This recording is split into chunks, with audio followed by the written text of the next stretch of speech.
So hello guys, आज हम accumulator के बारे में पढ़ेंगे। एक्यूमुलेटर और एएलयू एडिशन कुछ नहीं है। एक्यूमुलेटर एक 8 बिट मल्टीपर्पस क्यों? बिकॉज उसका काम है स्टोर करने का भी, रिजल्ट को भी और इनपुट्स को भी। सो एक 8 बिट मेरे पास एक मल्टी रजिस्टर मेरे पास पर्पस रजिस्टर है जिसमें लगभग सारे अर्थमेटिक और लॉजिकल ऑपरेशंस कैरिड आउट होते हैं। तो बेसिकली इसमें डाटा बाइट रखी जाती है, इनपुट वाली भी एंड रिजल्ट भी एक्यूमुलेटर में ही स्टोर होता है। अगर मैंने कहा कि ऐड मेरे पास बी, तो C is equal to A plus B की तरह मेरे पास क्या करवाया जाएगा, ऑपरेशन करवाया जाएगा। ठीक है, C is equal to A plus B वाला ऑपरेशन करवाया जाएगा, जहाँ बी में मेरे पास इक्वल टू 50 और एक्यूमुलेटर ए में मेरे पास 40 है। तो बी का मेरे पास 50 एक टेम्परेरी रजिस्टर में वैल्यू है। सो ए का वैल्यू 40 ऑलरेडी एक्यूमुलेटर में है। सो एलयू दोनों को क्या करेगा, ऐड ऑन करेगा और रिजल्ट 90 वापस आता है बेसिकली एक्यूमुलेटर में। सो फ्लैग रजिस्टर क्या हो जाएगा, अपडेट हो जाएगा जैसे ही मेरा रिजल्ट आएगा। समझे बात को? तो इस चीज को आपको समझना है कि कैसे ये वर्किंग चलने वाली है सारी की सारी। ठीक है, सो 40 मेरे पास एक्यूमुलेटर में था, टेम्परेरी रजिस्टर में 50 था। अब क्या हुआ कि मेरे पास ALU arithmetic logical operation unit लगा, consist of 40 plus 50 and as result comes in the basically, तो इस ऑपरेशन को लगाया गया है और 40-50 के बाद 90 आया। So this result is shown in the flag register and as result comes in the flag register, now new result comes in A basically. तो ए में रिजल्ट कब गया, पहले ए था मेरे पास, बी में 50 था। एएलयू ऑपरेशन लगा दोनों का, एएलयू से एएलयू में मूव ऑन करवा दिया दोनों को, 90 आया। 90 फ्लैग रजिस्टर में अपडेट हुआ और आउटपुट मेरे पास क्या कहते हैं, शो हो गई। एंड फिर 90 को मैंने ए में मूव ऑन करवा दिया। So this is basically add be with A. Basically accumulator में जो भी है उसको ऐड कर देना है विद बी हमने। स्पेशल पर्पस रजिस्टर पे आ जाते हैं इसके बाद। स्पेशल पर्पस रजिस्टर्स क्या होते हैं, बेसिकली प्रोग्राम काउंटर्स की अगर हम बात करते हैं, पीसी और एसपी होते हैं मेरे पास, दो ही तरह के होते हैं। पीसी के ऊपर ज़्यादा हमारी बातचीत रहने वाली है, तो इसलिए कोई स्ट्रेस लेने वाली बात नहीं। सो स्पेशल पर्पस रजिस्टर क्या है मेरे पास, अब अगर कोई बोले कि ना क्या कहते हैं मेरे पास एक्यूमुलेटर क्या है, तो it is not a separate register, it is basically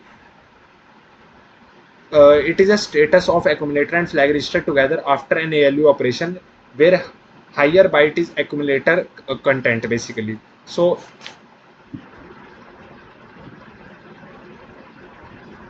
तो अगर हम बात करते हैं ना,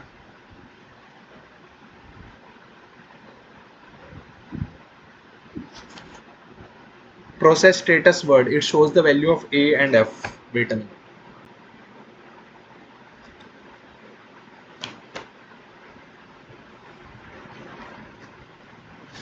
अच्छा अभी हम थोड़ा सा और पढ़ते हैं।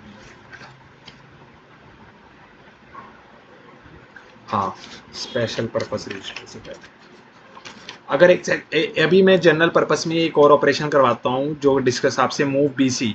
सो इंस्ट्रक्शन दे दिया हमने move A B C, op code है मेरे पास, असेंबलर इंस्ट्रक्शन का एक ऑप कोड बनाएगा बेसिकली मूव बी सी का, एंड ये एक लोकेशन पर जाकर बेसिकली क्या हो जाएगा, स्टोर सेव हो जाएगा। तो इंस्ट्रक्शन जैसे मान लो बन गया ऑप को एक्स एक्स इंस्ट्रक्शन रजिस्टर में जाके सेव हो गया। तो अगर 4000 एच मेरे पास एक्सेस मेमोरी में है, तो 4001 एच वाई वाई मेमोरी में। तो मूव बी सी में कहा मेरे पास क्या कहते हैं, instruction register x x program counter ने क्या करना है, 4000 एच से 4001 एच की तरफ जाना है। बेटा यार ये वाला टॉपिक ना मेरे हिसाब से, अरे हाँ ये दूसरा ही है, स्पेशल रजिस्टर का ही है। स्पेशल पर्पस रजिस्टर में प्रोग्राम काउंटर भी आएगा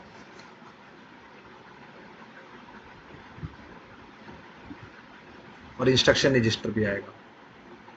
एक मिनट रुको, हाँ स्टैक पॉइंटर भी इसमें आएगा।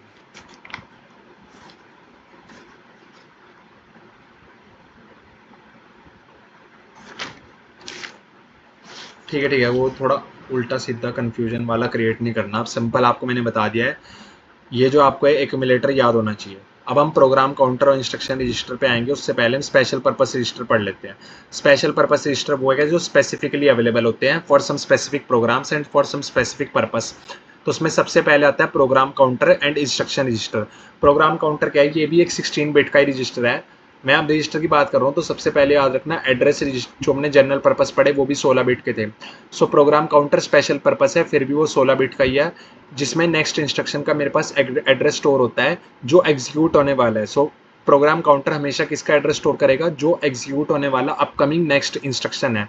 इसलिए प्रोग्राम, ताकि ये क्या करता है, प्रोग्राम का फ्लो कंट्रोल करता है, बिकॉज उसके पास नेक्स्ट का पता है। तो नेक्स्ट का, जैसे मान लो आपको कहीं जाना है, अब अगर आपको यही नहीं पता कि अगर मेरे को अपने घर से स्टार्ट होकर कहाँ जाना है नेक्स्ट, तो आप कैसे अपना स्टार्ट कर सकते हो अपनी जर्नी, नहीं कर सकते ना। तो आपको अपना नेक्स्ट एड्रेस माइंड में होना चाहिए ताकि आपका पूरा फ्लो मेंटेन हो सके। उस नेक्स्ट एड्रेस से आप नेक्स्ट एड्रेस का आपको पता होना चाहिए ताकि आप नेक्स्ट ऑन और जा सके।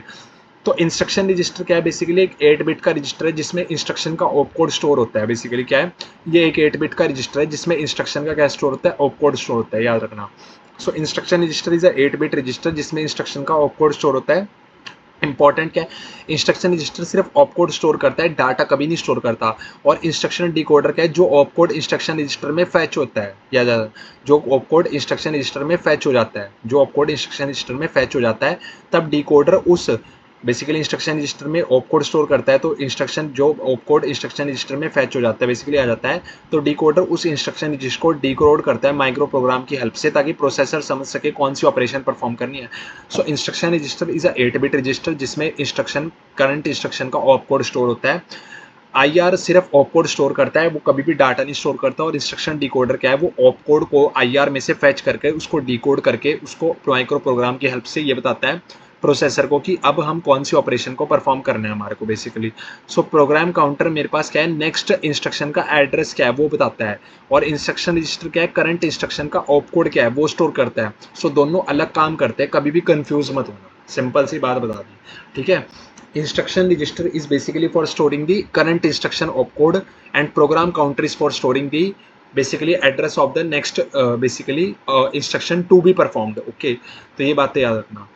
तो अगर मान लो मेरे पास क्या है कि जैसे मेरे पास प्रोग्राम काउंटर है, उसमें 4000 H इंस्ट्रक्शन है अभी, और मेरे पास मेमोरी है, माइक्रो प्रोसेसर है, और मेरे पास क्या है, इंस्ट्रक्शन रजिस्टर XX है। जैसे ही वो मेरे पास XX परफॉर्म हो जाएगा ना, XXD बन जाएगा, मतलब कि इंस्ट्रक्शन रजिस्टर का ऑप कोड डी कोड हो गया है। उसके बाद मेरे पास प्रोग्राम काउंटर के अंदर 4001H आ जाएगा, क्योंकि उसको नेक्स्ट ऑन का काम करवाना है ना। सो ये बात समझना। तो it is a 16 bit register which contains the address of the next instruction to be executed. So और it takes care of the program flow to be controlled. Okay, so तो जैसे ही 4000H डी कोड हो जाएगा, next का address 4001 आ जाएगा। सो एक IR क्या है, इंस्ट्रक्शन रजिस्टर, प्रोग्राम काउंटर क्या है, basically PC है, program counter always ready with the next instruction. So program counter always has address of the next instruction. Okay, अब इंस्ट्रक्शन रजिस्टर IR की बात करते हैं। It is a 8-bit register which contains output of the basically current instruction or opcode of the basically current instruction. IR does not contain data, only opcode is being contained by it. और instruction decoder क्या है, after opcode is being fetched in from the instruction register, it decodes it and basically with the help of micro program helps it to execute it। okay, अब हम stack pointer की बात करते हैं। Stack अपने आप में एक बहुत ही बढ़िया टॉपिक है, स्टैक को अगर पढ़ाना है अपने आप में पूरा मस्त टॉपिक है। तो स्टैक को मैं अगली वीडियो में आपके साथ कंटिन्यू करूंगा। So hope so you like the content, don't forget to like and subscribe, hit the bell icon for subscribe also।